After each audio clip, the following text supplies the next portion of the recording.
Malam ketika seluruh Surabaya, semua mengira keluarga Renza hanya memiliki sisa malam terakhir ini, Tama sudah selesai menentukan seluruh proses upacara pemujaan leluhur bersama keluarga Renza.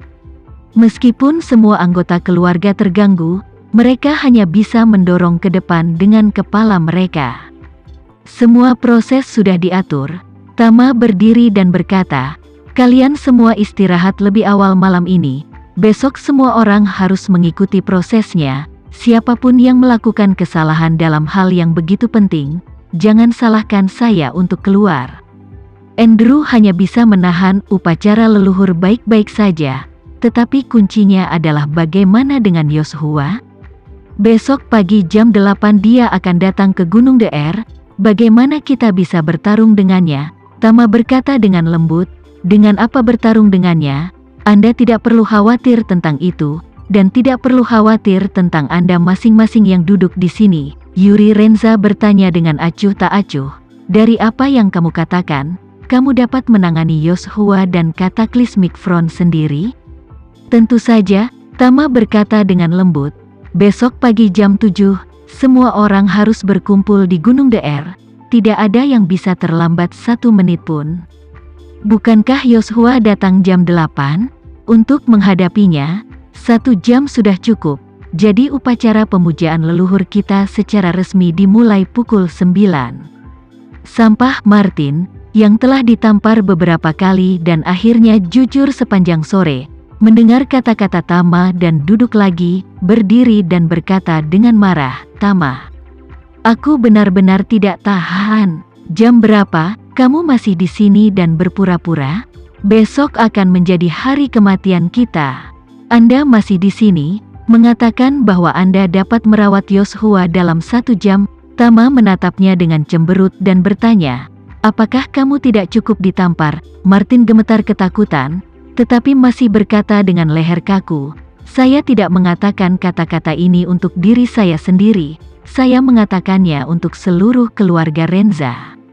Aku tidak akan membiarkan keluarga Renza dikirim ke jalan buntu olehmu." Tama mengabaikannya, memandang Ariel di sampingnya, dan berkata dengan suara dingin, "Ariel, tampar wajahnya untukku." "Apa yang kamu katakan?" Ariel bertanya dengan tatapan tercengang. "Kenapa aku? Aku tidak akan melakukannya." Tama berkata dengan suara dingin, "Jangan lakukan itu kan?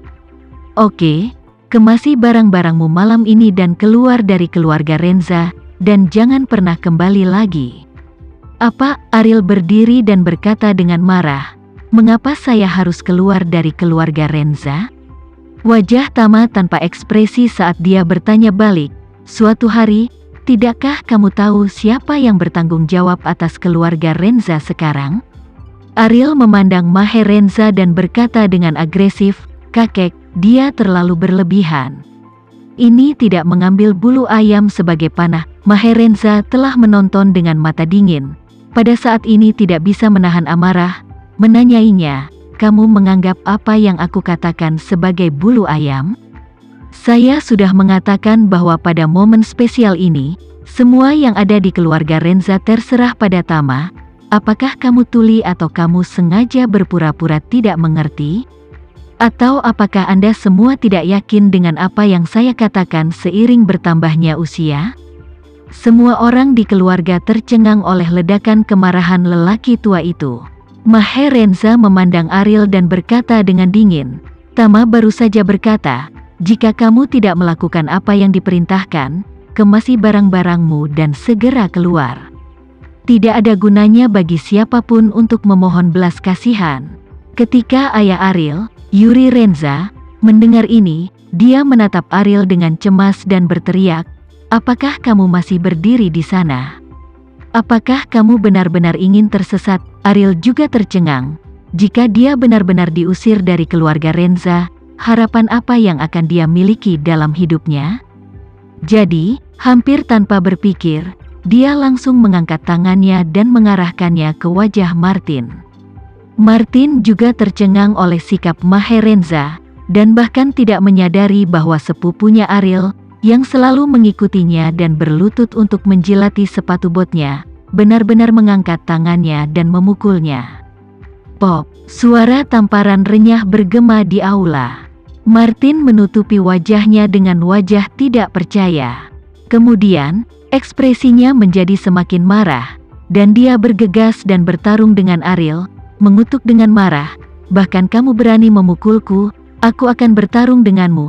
Tama melihat mereka berdua bergulat bersama, segera maju ke depan, menyeret Martin langsung ke atas, dan menendangnya keluar seperti penjaga gawang yang menendang gawang besar. Martin ditendang di wajah, meski tidak pingsan, tapi tidak bisa bergerak sama sekali karena kesakitan. Tanpa menunggu dia berbicara, Tama menunjuk ke arahnya dan berkata dengan suara dingin, "Jika Anda mengatakan satu kata lagi, saya akan mengatur pesawat untuk mengirim Anda ke Suriah sekarang juga. Saya akan melakukan apa yang saya katakan." Martin benar-benar tidak berani berpura-pura dengan Tama lagi kali ini. Dia tidak tahu apakah Tama benar-benar akan mengirimnya ke Suriah, tetapi dia merasa bahwa dia tidak bercanda dengan dirinya sendiri. Melihat bahwa Martin memiliki akal untuk menutup mulutnya, ekspresi Tama sedikit mereda beberapa poin dan berkata dengan suara dingin, "Kalian semua, harap diingat, besok pagi jam 7, puncak Gunung DR kita semua berkumpul." Setelah mengatakan itu, dia memandang Leo dan berbicara, "Pembantu rumah tangga Leo, aku meminta tolong untuk mengirim saya kembali ke rumah." Maherenza berkata, "Tama, pada masa kritis ini, jangan pulang ke rumah, istirahatlah di sini untuk malam ini." Tama dengan lembut berkata, "Kamu tidak perlu khawatir, karena pihak lain telah mengatakan untuk bertemu besok pagi jam 8 di Gunung DR. Pasti tidak akan berubah pikiran di tengah jalan. Kamu tidur nyenyak, besok pagi jam 7 di Gunung DR akan ditelepon." Maherenza juga malu untuk mengatakan bahwa dia ingin menahan Tama semalaman di keluarga Renza karena dia takut, jadi dia hanya bisa berkata dengan kaku, "Kalau begitu, kakek tidak akan menahanmu." Sofia, yang tidak mengatakan apa-apa, menatap Tama diam-diam saat ini, ekspresinya sangat sobek. Tepat ketika dia masih ragu-ragu apakah akan mengejar Tama dan menemukan kesempatan untuk mengucapkan beberapa patah kata kepadanya sendirian, kedua pelayannya berlari dengan panik. Karena hari ini adalah acara formal bagi keluarga Renza untuk merundingkan upacara leluhur, keduanya tidak mengikuti Sofia dan telah beristirahat di hotel. Tapi keluarga kerajaan, setelah mengetahui tentang kebencian antara Cataclysmic Front dan keluarga Renza, segera mengirim perintah meminta mereka untuk segera membawa Sofia ke bandara. Dan keluarga telah mengatur pesawat resmi agar mereka lepas landas pada pukul 9 malam dan terbang ke Rusia bersama Sofia. Selain itu, keluarga kerajaan juga secara khusus menginstruksikan keduanya untuk tidak memberitahu Sofia tujuan sebenarnya dari pesawat, katakan saja bahwa pesawat itu kembali ke Eropa Utara. Jadi, keduanya bergegas keluar dari hotel dengan tergesa-gesa.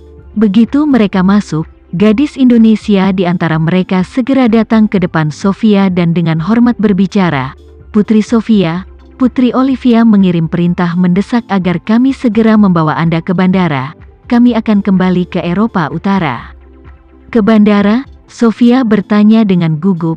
"Mengapa Olivia tiba-tiba ingin aku kembali ke Eropa Utara?" Gadis itu berkata dengan wajah menyesal, "Maaf, Putri Sofia, saya tidak tahu persis mengapa, saya hanya tahu bahwa pesanannya mendesak karena pesawat akan lepas landas pada jam 9. Mendengar ini, Andrew di samping menjadi kesal dan bertanya, "Apa yang Anda maksud dengan keluarga kerajaan Nordik?